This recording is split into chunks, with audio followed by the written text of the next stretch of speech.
If you wake up at 3 in the morning, you probably treat it as a failure. Something went wrong. Your sleep is broken, you're stressed, you need to fix it. But for most of human history, waking in the middle of the night wasn't a malfunction, it was the schedule. People expected it. They had names for the sleep before it and the sleep after it. And the thing you're calling a problem may be a very old pattern that your ancestors would have recognized immediately, surfacing in a world that no longer has room for it. This is one of those pieces of history that was hiding in plain sight for centuries, and the way it was eventually found is almost as interesting as what was found. Go back through old documents, court depositions, diaries, medical writing, prayer manuals, novels, letters, and you start running into a phrase that makes no sense to a modern reader. People mention their first sleep. They describe waking after their first sleep and doing something and then going back for their second sleep.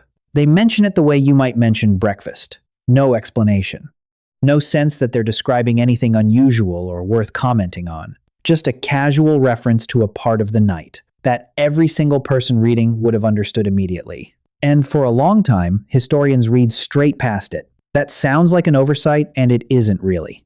Think about how a phrase like that behaves in a text. When something appears constantly and is never once explained, it doesn't announce itself as a discovery. It looks like an idiom, an old-fashioned turn of phrase, the sort of thing a modern reader mentally translates into after sleeping for a while, and moves on from without a second thought. The evidence was everywhere precisely because the thing was universal, and being everywhere is what made it invisible. It took someone systematically collecting these references across centuries, across languages, across completely unconnected kinds of documents, to notice that they were not idioms at all. They were literal descriptions. People were describing a night that had two halves with a gap in the middle because that is how the night was actually structured everywhere for a very long time. So what happened in that gap? Almost nothing dramatic, which is precisely what makes it so strange to us.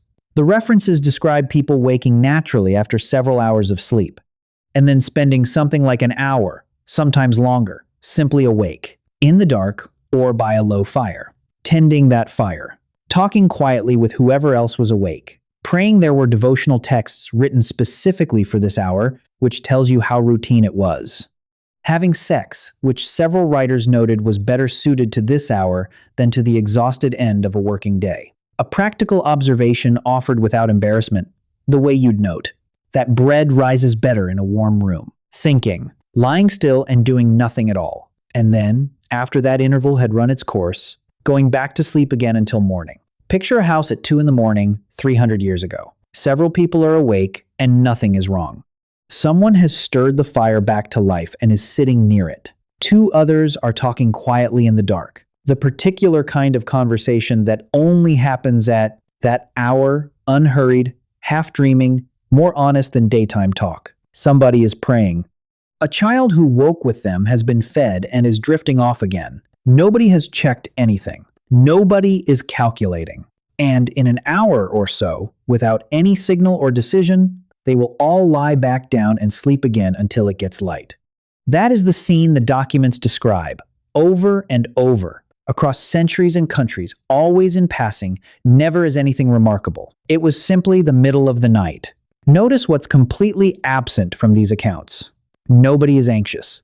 Nobody is lying there calculating how many hours remain before they have to be somewhere. Nobody treats being awake at 2 in the morning as a problem requiring a solution, because in a world without a fixed start time enforced by a clock, it wasn't costing them anything.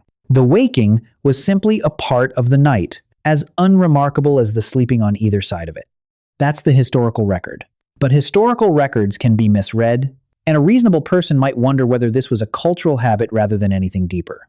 Something people did because their lives were structured that way, not because their bodies wanted it, which is where the experiment comes in. In the early 1990s, the researcher Thomas Vare ran a study that approached the question from the other direction. Instead of looking at what people used to do, he asked what modern people would do if you took away the thing that had changed. So he put subjects in darkness for 14 hours every night. Roughly the amount of darkness a long winter night would have given anyone before artificial lighting, and left them in that condition for weeks. At first, unsurprisingly, they slept a great deal. People arriving from ordinary modern lives tend to be carrying a sleep debt, and given the opportunity, they paid it off. But that phase passed. And once it had, something else emerged. Their sleep did not simply stretch out to fill the available time. It reorganized. After several weeks, the pattern that settled in was two distinct blocks of sleep, separated by a period of wakefulness in the middle of the night. Not restless, frustrated wakefulness, not lying there wishing they were asleep. A calm, still, almost meditative sort of waking, which the subjects described in notably positive terms. A quiet hour that felt unlike anything in their normal lives. Nobody instructed them to do this. There was no cultural expectation involved, no historical knowledge of first and second sleep, and no suggestion from anyone running the study. Given a long night and nothing else, the human sleep system simply arranged itself into two pieces with a gap between them. Put the two findings side by side and they explain each other completely. The historical documents describe people living with long nights and behaving exactly as Ware's subjects behaved when given long nights. The pattern in the diaries isn't a quaint pre-modern custom that people chose. It's what a human body does with more darkness than it needs. And that phrase, more darkness than it needs, is the key to the whole thing. Think about the actual length of a night before electric light. In winter, at higher latitudes, darkness can run 14, 15, 16 hours. Sunset in the middle of the afternoon, sunrise well into the morning, and between them, a stretch of blackness longer than most modern people have ever experienced. A human being does not need 16 hours of sleep. Nobody does, and nobody ever has. So every single night, through the cold half of the year, a person faced a gap between two numbers. The amount of darkness available and the amount of sleep their body actually wanted. That gap could easily be 4 or 5 hours. And it had to go somewhere. Consider the options honestly. You could stay up late, but doing what? Exactly. In a cold house with no light beyond a fire. That costs fuel to maintain? You could get up early into the same problem. You could lie in the dark at one end of the night, awake, waiting. Or you could take your sleep in two portions and put the waking in the middle, where it lands naturally, when the body surfaces on its own. The last option is the most comfortable, and it's the one body's drifted into without anyone deciding anything. The long night didn't merely permit segmented sleep. It made it close to inevitable. And it stayed inevitable for as long as nights stayed long, which was almost all of human history. Which raises the obvious question. If this pattern was normal for so long, where did it go? Two things happened, and the first is light. Artificial lighting, as it became cheap and then ubiquitous, did something profound to the night. It shortened it. Not the actual hours of darkness. The sun does what it does. But the hours a person spent in times darkness collapsed, because now you could push the evening later. You could work, read, eat, and talk in usable light long after the sun had gone. A night that had once effectively begun at dusk now began 3 or 4 hours after it. And a short night has no room for a gap in the middle. Compress 14 hours of darkness down to 8. And there is no longer any surplus to put a waking interval into. The two sleeps get pressed together into one, not by anyone's decision, but simply because the container got smaller. The second thing is stranger and more consequential. The clock arrived, and with it, the idea that time could be spent well or badly. Industrial work meant fixed start times. A fixed start time means a fixed wake time, which means sleep acquires a hard edge at the end of it. And once sleep has a hard edge, the arithmetic changes completely. Every minute spent awake in the night is now a minute subtracted from something you need, and cannot make up. Sleep stopped being a thing that simply happened to you between dusk and dawn. It became a resource. Something to be measured, protected, maximized, and increasingly worried about. In that framework, waking in the middle of the night is not a natural interval. It's a loss, a failure of the system, a symptom of something. The pattern didn't leave human bodies. It left human expectations, and that changes how the exact same event feels from the inside. Consider what happens now when someone surfaces at 3 in the morning. In a world with no clock and no fixed obligation waiting at the other end, that person tends the fire, talks quietly to whoever else is up, drifts for a while, and goes back to sleep. The waking has no consequences attached to it, so it generates no feeling. In a world with an alarm set for 6:30, the same person wakes, immediately reaches for the time, calculates that only 3.5 hours remain, and starts to worry. And the worry is not harmless. It produces exactly the physiological arousal that makes falling back asleep difficult. Heart rate up, mind engaged.